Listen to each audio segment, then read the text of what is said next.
سلام لی جان چطوری؟ خوبم مرسی.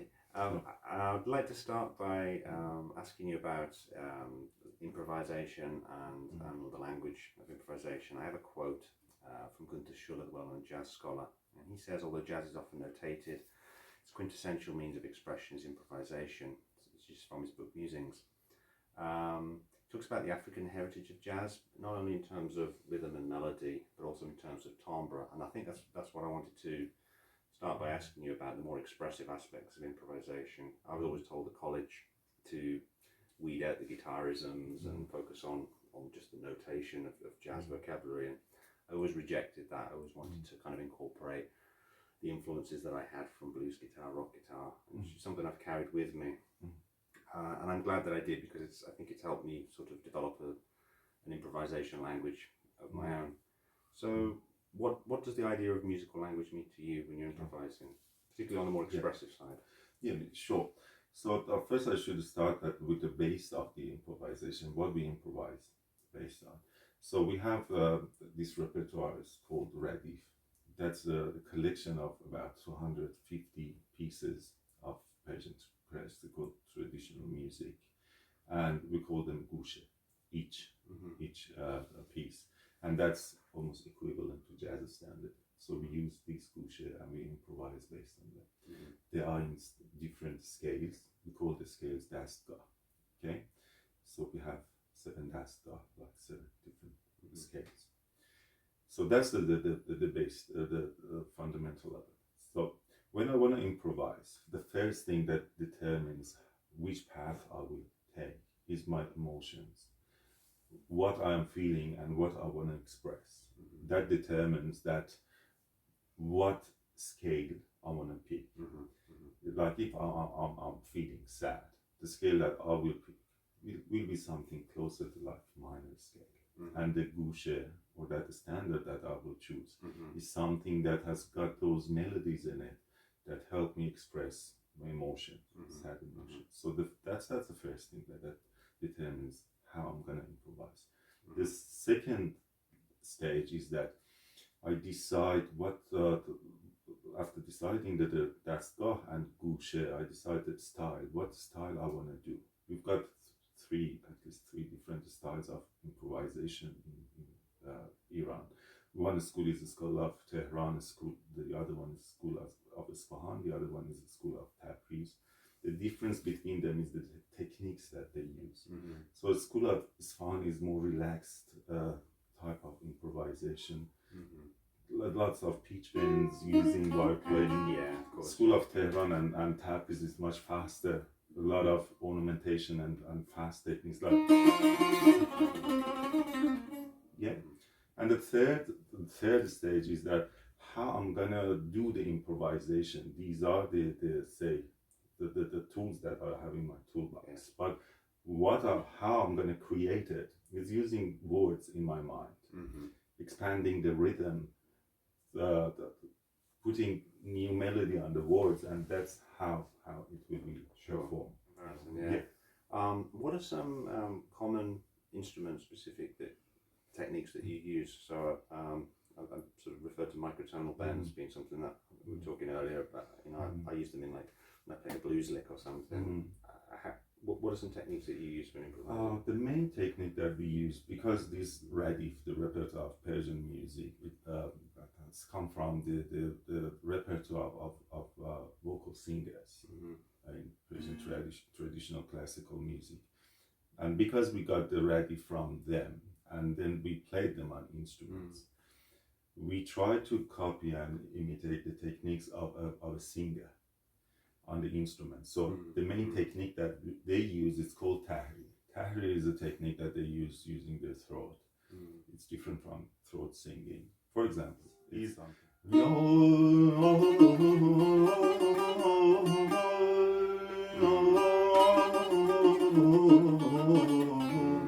that technique, if we want to use that and copy it on our instrument, we call it tekiye. It's something like hammering technique on guitar. So we go.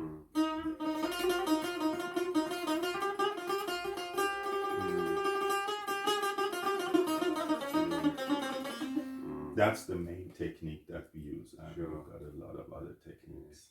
One of the things I know you do an awful lot of that I think a lot of guitar players would really benefit from studying more is the art of playing melody on one string. So there's a very sort of horizontal way of thinking. I know there's practical reasons for that, but yeah, it's certainly something which I really like to do. There's a wonderful player called Tommy Tedesco, and he has a series of sight reading exercises, but he actually gets players to play on one string like this. You'd be reading the music, and then your left hand is kind of, it could be anywhere within an octave range on one string. That's right. Really, and that's really difficult to play all the melodies on one string. We use the second and third string. So on this particular instrument, it's called setar, although it's got tar means a string. It's got 4 strings. The reason it's got 4 strings is the third string or fourth was added later on. Setar. Yeah. So now it's got 4 tar, but the fourth string that was added is just for resonance. Okay. So it's very close to the bass string. Yeah. So basically, we don't play any melody specifically on that string. Yeah. So we use these like as drone note. Yeah. And because of that, all the tuning system we have on this type of instrument is just to support the first string. That's why we need to play all the melodies on first string and use the back string just for backup and creating that sound atmosphere. Sure. Yeah, that resonates with certain guitar voicings that I like to use, where we use like the same. We might keep the top 2 strings ringing on the top. Yeah, that's right. Yeah. I wanted to ask you about compound time. So this is something which I suppose very broadly to a lot of jazz musicians would be the concept of swing, but I know that it's a big feature of Persian classical music, and I've heard it in some popular music as well. You mentioned a particular, is it Bandari? Yeah. South of Iran, a particular form of music that uses this quite a lot. So you can elaborate on that? Yeah, sure. So, we've got 2 type of compound rhythm in Iran. I'll play it for you. Sure. One is for like the main cities of Iran. They use it in parties for gatherings, and then like in happy occasions like weddings. That type of 6/8, it's got more than of a dotted quaver on it. It's double dotted quaver to start with. So it goes something like this.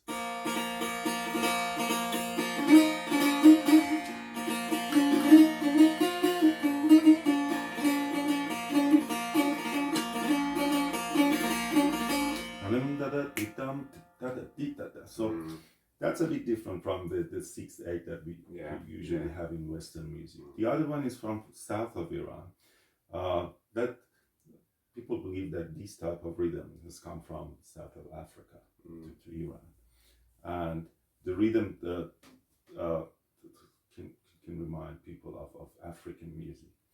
That rhythm got different accents of each part of the beat.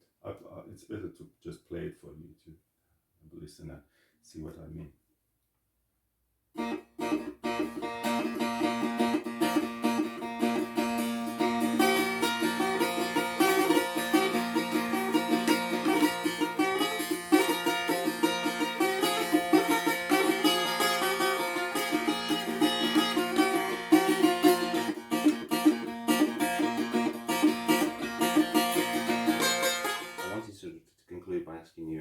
The sort of physiology of how you play and how you sort of embody musical repertoire. So you talked about the set pieces, the 250 pieces we were talking about earlier, and we made the comparison between sort of the jazz standards and set repertoire in Persian classical music. How do you go about internalizing a piece of music? Is it through performing over and over again? Do you find that you build up sort of muscle memory in the fingers? Yeah, it's both, definitely by repetition, but there are techniques that we employ and incorporate within that system of learning and memorizing. One of them is so these gushe are the pieces in Radif, the Persian classical music repertoire.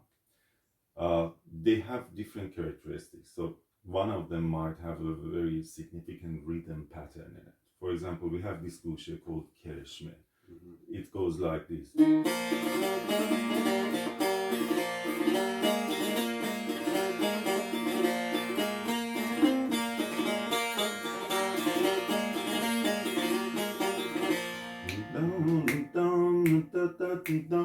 So the rhythm of this gushe is very important. When we memorize the rhythm, the melody comes with it as well. And this rhythm repeats in different scales as well. Some gushes they have we can connect them to the words. For example, this gushe, it's called Rahab.